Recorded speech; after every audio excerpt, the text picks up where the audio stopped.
What can we expect next from Godzilla, Japan's atomic-powered metaphor?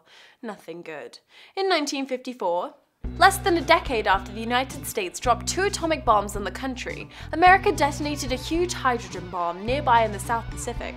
It was given the codename Castle Bravo, and radioactive dust from the explosion had completely coated a Japanese tuna boat, the Lucky Dragon 5. Crew members returned to port with radiation sickness and nets full of contaminated fish, prompting a nationwide radioactive tuna panic. Also in 1954, Japan earmarked 230 million yen to begin its nuclear energy program.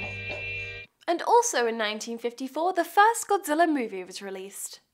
The monster was a creation of the atomic age with powers rooted in radioactivity. The name is a mashup of the Japanese words for gorilla and whale, suggesting some unholy mutation that looks like Godzilla spent his formative years laying waste to Japan, belching out an atomic death ray and, at least once, destroying a tuna cannery.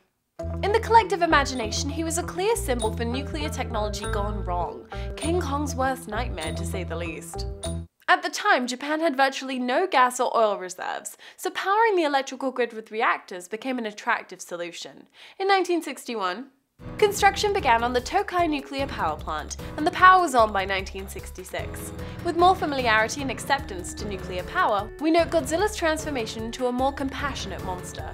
By the mid-60s, Godzilla had become a true defender of Japanese culture, especially from even nastier mutants than the like.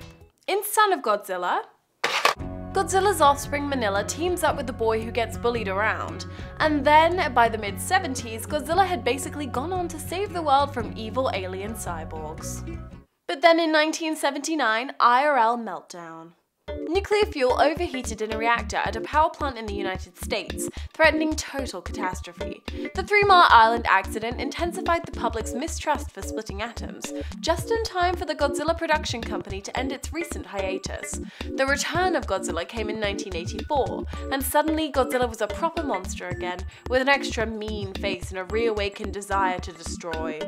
And that has been his character ever since.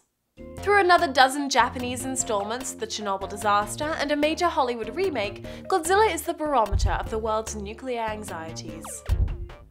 Meanwhile, with the latest disaster in Japan threatening meltdown, and an American remake of Godzilla scheduled to be released next year, what will this beast do next?